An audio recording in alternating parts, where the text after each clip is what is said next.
ओम रामाय रामभद्राय रामचंद्राय वेधसे रघुनाथाय नाथाय सीताया पतये नमः। नमस्कार, जय जगन्नाथ। केमती अच्छा समस्ते? आशा करी आपण समस्ते बहुत भलरे थे। आज भिडियो आम जाना सेक्स क्षमता वृद्धि करने कौन करने आवश्यक। आपड़ जदि आम चैनल नुआ कर चैनल को सब्सक्राइब कर दिंतु, पाखे नोटिफिकेशन बटन को ऑल रे सेट कर दिंतु, जहाँद्वारा कि जिते ए टाइप किसी इंपोर्टान्स वीडियो आसो सर्वप्रथम तार नोटिफिकेशन आपण पाखे पहुँच पार।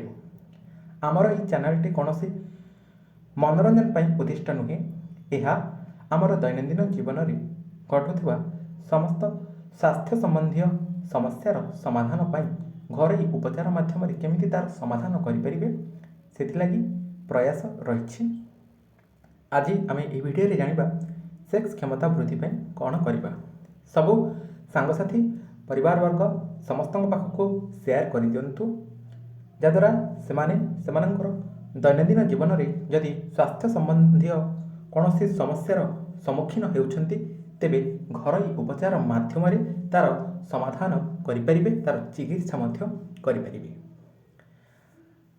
वर्तमान आम जाना सेक्स क्षमता वृद्धि करने कौन करने आवश्यक। डालिंब जूस पियंतु और गाजर बीट सूप करी पियंतु। राति शोला पूर्व आयरन बटिका गोटे खातु। यह सेक्स बढ़ाई थाए, रक्तहीनता दूर करे। आम चैनल जदि आप नुआ कर चैनल को सब्सक्राइब करने को भूलें नहीं। गवेषकों कहवा अनुसार डालिंब जूस शरीर में यौन क्षमता वृद्धि कराई थाए। 15 दिन पीला पर अनुभव करें।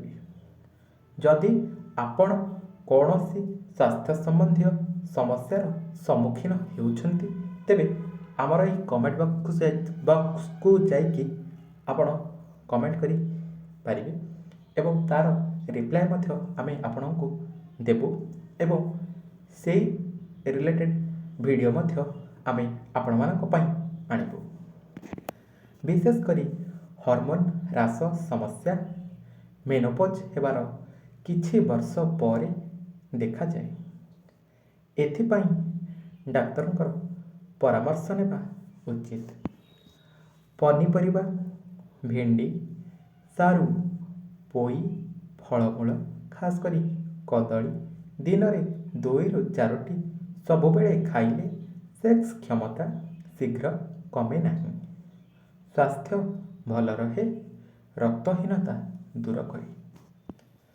दर्शक बंधु, आज आम जानिले वीडियो रे सेक्स क्षमता वृद्धि पाई कौन कौन सबू करने आवश्यक।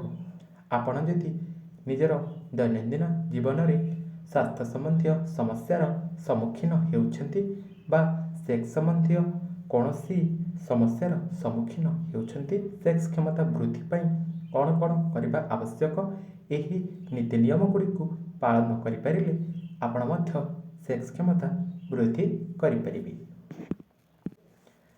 आज भिडियो एतिकी, पुणी देखा आउ एक नुआ भिडियो से पर्यंत मत विदाय दिंतु। रहुछि, नमस्कार।